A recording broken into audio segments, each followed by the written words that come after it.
In early January of 2024, Kenyan socialite Starlet Wahoo was found murdered at an Airbnb in South B, Nairobi County. Florence Ngina, the Airbnb owner, initially discovered that the apartment had been locked from the outside and gained access using a spare key. Upon entering the premises, she spotted 26-year-old Wahoo's lifeless body lying in a pool of blood in the living room and alerted local law enforcement. At the scene, investigators found used contraceptive devices, HIV testing kits, a bottle of alcohol, and a blood-stained kitchen knife, believed to be the murder weapon.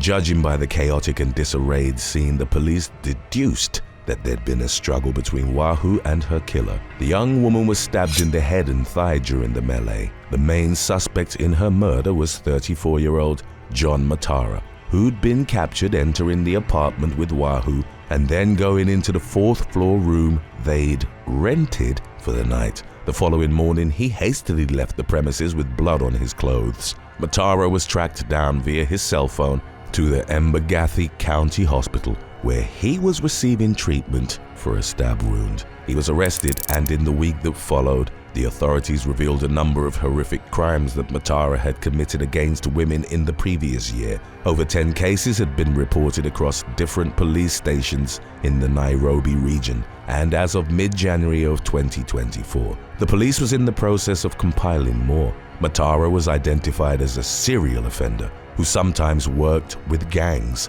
to prey on women through dating apps. He would invite them to his home under casual pretenses to then assault them and extort money from them. In one case, Matara held a woman captive inside his residence for an entire day, and in another, he committed extreme violations of an intimate nature while holding a woman at knife point. Number 11. Incident in Mexico.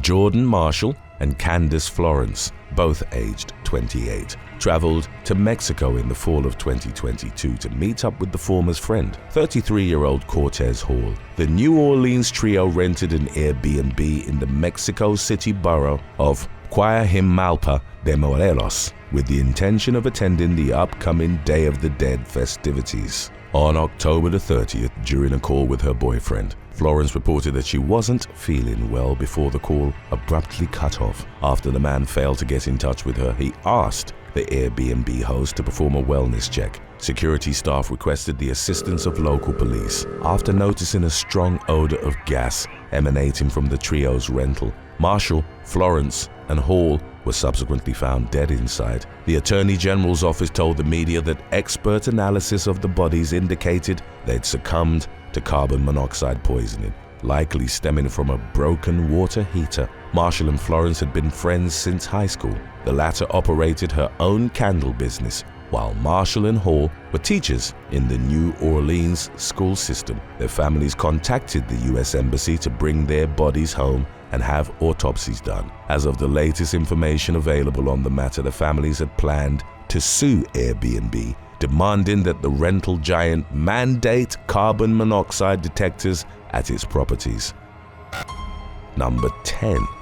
Sebal, Steve, and Kumbi. In July of 2022, South African filmmaker Sebal, Steve, and Kumbi and 3 friends were staying at an Airbnb in Amsterdam while Nkumbi was writing an article about an art exhibit. An argument erupted between the group and the rental home's owners after they were running late checking out. As the incident unfolded, the filmmaker and her companions asked their host why he was being emotional after he'd thrown out their belongings. Video, which subsequently went viral, would show the unidentified man shouting "Out now!" and forcing a struggling Nkumbi against the wall while they were at the top of the stairs. The altercation culminated with the man pushing Nkumbi head first down the stairs. She slid face down on the steps, then slammed her head into the floor and adjacent wall at the bottom. As Nkumbi lay motionless, the host rushed towards her in a panic, asking someone to call an ambulance. Nkumbi later spoke out against the attack, which she claimed was racially motivated. She reported that she'd suffered a concussion and a black eye, in addition to bruising on her arm from where the host had grabbed her and Kumbi added that she didn't remember flying down the stairs as she'd passed out and woken up in the hospital. Her memory was clear, however, about the man's behavior leading up to the incident. And Kumbi reported that he'd shouted, "You people," and "This is not Africa," at her and her friends. She recounted, "When I got close enough to him, he couldn't resist the opportunity to grab me. And the way he grabbed me, I knew that he was gonna throw me down there." Local law enforcement started investigating the incident and considered charging the host with attempted murder. Number 9. Maritza Rodriguez. On the evening of May the 30th of 2021, Maritza Rodriguez and her son, 31-year-old Fabian, checked into a San Antonio Airbnb in the 5800 block of Clipper Port at 3:30 a.m. the following day. Another woman staying at the address called the host to say that she heard screaming and arguing in the home. The same woman called the police less than 2 hours later to report that a man had been rattling the doorknob to her room. Responding officers talked to the woman in question and to Fabian, who claimed that he'd gone to her door by accident. Unknown to the authorities at the time was the fact that Fabian had stabbed his mother to death with a kitchen knife taken from the Airbnb and that she was dead in her room upstairs. At 7 a.m., the host drove to the address and asked Fabian to leave, given the incidents reported overnight. After he took a ride-share vehicle away from the home, 68-year-old Maritza's body was discovered. She'd bled to death after being knifed by her son over 30 times. Surveillance footage showed Fabian carrying a towel from the bathroom at 4:40 a.m. and then leaving the room with luggage and a bundle of bloody clothes. Roughly 15 minutes later, the bundle was found in a trash can in the backyard along with the murder weapon. The authorities arrested Fabian for his mother's murder at the San Antonio airport early on June the 1st. In late March of 2024, he was sentenced to life in prison with parole after 30 years. A psychologist had testified that the man suffered from a delusional disorder that led him to believe the world was against him and that Maritza was not really his mother. Number 8. Ramis Januzzi. 3 Australian Airbnb hosts were charged with the murder of a 36-year-old man who was staying at their home in the Melbourne suburb of East Brighton. In October of 2017, Ramis Januzzi rented a room at the Airbnb-listed residence belonging to Jason Colton, Ryan Smart, and Craig Levy. Januzzi ultimately decided to remain in the $30 a night room for a full week in spite of the fact that his bank account lacked the sufficient funds to pay for the extended stay. As Januzzi's checkout date drew nearer, the 3 homeowners became increasingly suspicious that he was going to leave without paying the agreed-upon fee. The 3 men reportedly confronted Januzzi in relation to their concerns on a number of occasions throughout the week before, on October the 25th, discovering that there was a mere $6 in the occupant's account. A physical altercation subsequently broke out between Januzzi and Colton, with the latter allegedly placing the former in a chokehold before carrying him outside the house with the help of Smart and Levy. Colton would later tell police he was solely attempting to subdue the victim, but Januzzi passed away on the front lawn as a direct result of the physical stress that had been placed on his body during the struggle. The forensic pathologist that conducted Januzzi's autopsy ultimately discovered that the man had modest levels of methamphetamine, codeine, and other substances in his system at the time of his death. All 3 of the homeowners were jailed in connection to the deadly incident. It was Colton's second stint behind bars, as he'd already served 3 months in prison for assaulting a housemate in 2013. Number 7. Christina Cooks and Juliana Panunzio. 2 young women were fatally shot during a house party at an Airbnb in Ontario on January the 19th of 2021. The victims were identified as 18-year-old Christina Cooks and Juliana Panunzio, aged 20. The Toronto area residents were attending a birthday gathering at a waterfront chalet in Fort Erie when the deadly shooting occurred. The Airbnb in question was regularly rented out by various out-of-town groups, many of whom were the subject of noise complaints from neighbors. It wasn't, however, loud music that prompted local residents to call 911 on the night of the incident, but rather the sound of gunfire. Police officers were dispatched to the building at about 4:15 a.m. Upon their arrival, they found the bodies of Crooks and Panunzio, both of which showed extensive signs of trauma, and the victims were pronounced dead at the scene. All of the partygoers fled after the shooting had taken place, and none of them remained at the residence when law enforcement arrived to investigate. Homicide detectives primarily relied on tips from the public in their efforts to identify persons of interest in the case. 22-year-old Christopher Lucas, a Scarborough rapper known also as El Plaga, was eventually charged with the two murders, while Heidi Baylor and Trevor Barnett, both aged 29, faced accessory to murder charges. The suspects' motives for the fatal shooting were not made public by the police during their initial investigation. Number 6. The Gainesville stabbing. A 52-year-old man was accused of stabbing one of his co-workers while they were sharing an Airbnb on a business trip to Gainesville, Florida in November of 2021. Michael Denmark had rented the property along with 4 of his colleagues. Denmark became embroiled in a contentious argument, the specifics of which allegedly centered on food with the victim. The conflict took place in the kitchen of the rented unit and reportedly escalated to violence when Denmark brandished a knife and stabbed his co-worker 3 times in the leg and once in the chest. The victim, left in critical condition, was rushed to a nearby hospital where he underwent emergency surgery that fortunately saved his life. Denmark was taken into custody on 1 count of aggravated battery, but prosecutors subsequently upgraded their charges against him to attempted second-degree murder. Denmark was held on a $200,000 bond in the Aluchia County Jail while he awaited his case's court proceedings. Number 5. La Chol.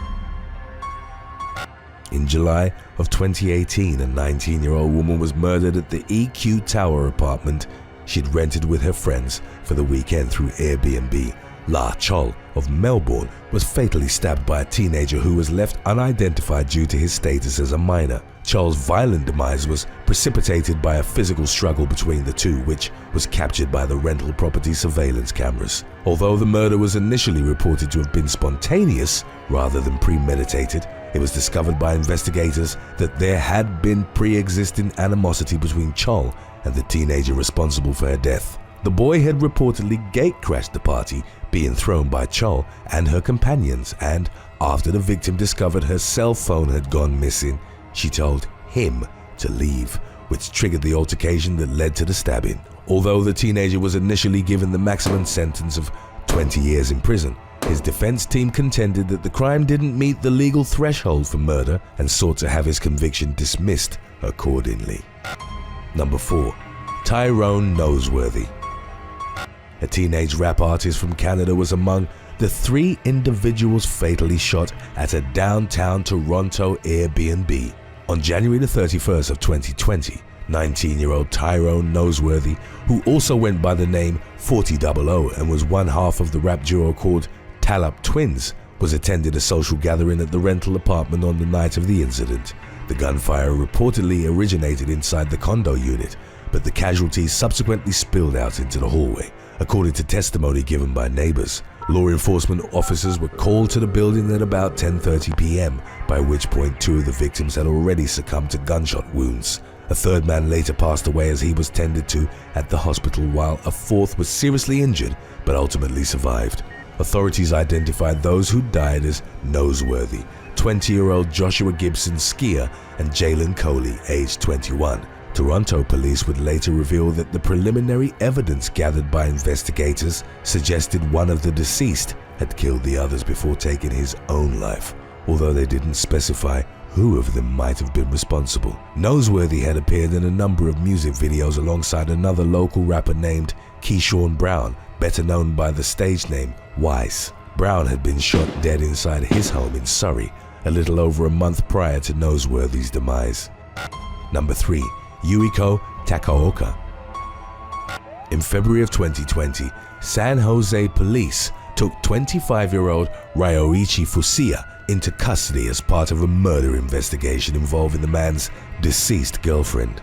Fusia and his partner, Yuiko Takaoka, aged 26, were staying at an Airbnb cottage in East Foothills in the days leading up to the deadly event. Fusia had allegedly attacked his girlfriend with a knife and fatally stabbed her before absconding with the woman's car and all of his belongings on February the 18th. Authorities were called to the scene at around 4 p.m. after they'd received reports of a dead body inside the rental home. Takaoka's mutilated corpse was found beneath blood-soaked sheets, with a bloody kitchen knife positioned nearby. Fusia turned himself into the police just a day after the crime had been committed. The deceased woman's vehicle was found at the home belonging to Fusia's mother in San Lorenzo, where it had been taken by the man himself the previous day. Fusia, who only spoke Japanese, waived his right to an interpreter during his arraignment on charges of murder with a weapon enhancement. The property was temporarily taken out of Airbnb's listings following the stabbing, while the homeowner declined to comment on the incident after being approached by reporters. Today's topic was requested by Nito Does It and Nikki123BXD. If you have any other topics you'd like to learn about, subscribe and let us know in the comments section below. Number 2. Carla Stefaniak. In November of 2018, while she was vacationing in Costa Rica, a Miami woman was stabbed to death at an Airbnb where she and her sister-in-law were staying. Carla Stefaniak had taken the holiday to Central America in order to celebrate her 36th birthday. Her partially decomposed body was found roughly 300 yards from the rental villa. She'd suffered multiple stab wounds to the neck and upper extremities and had also sustained an unspecified form of blunt force trauma to the head. Police in Costa Rica identified 32-year-old Bismarck Espinosa Martinez, aged 32, as the perpetrator of Stefaniak's murder. Martinez worked as a security guard at the Villa Buena Vista Resort, where the victim was staying during her trip. Stefaniak had been communicating with family members in the days leading up to her death. Her last message indicated that she was going to ask a guard to get her some water, though it's unclear whether Stefaniak was referring to Martinez. The latter was sentenced to 16 years in a Costa Rican prison by a panel of 3 judges. Stick around after number 1 if you'd like to also watch our previous release about when Craigslist goes wrong. That's coming up right after this. Number 1. Lauren Cassira. A high school teacher from New York City was brutally murdered in an Airbnb villa on the Yucatan Peninsula in July of 2018. Lauren Cassira, aged 35, had taken a vacation to Mexico by herself, and the trip was immediately fraught with tension and unease. Following her arrival, Cassira texted a close friend and told them she was creeped out by the rental property's manager. According to Cassira's messages, which would later constitute important evidence in the murder investigation, the manager repeatedly flirted with the young woman and was later caught watching her from a window while she sunbathed by the pool. On one occasion, the man offered Cassira a drink, which the teacher declined before locking herself in her room for the night. The next morning, the housekeeper found the young woman lying unclothed and unconscious on the floor of her room. Rather than contact the authorities, however, the property manager proceeded to wash and dress Cassira with the housekeeper's help, while a local doctor was called in to examine her. The victim ultimately passed away from injuries she'd sustained during the apparent attack in her room, but investigators struggled to identify any suspects in the case. The manager was neither arrested nor charged in connection to the incident, and, according to employees at the villa, he moved to Switzerland after the property had become engulfed in controversy stemming from the murder. The Cassira family has publicly endorsed the notion that Mexican authorities had botched the investigation, and they've also levied criticism against Airbnb for their tepid efforts to provide aid to the victims' grieving loved ones. Number 7. Danielle Jones.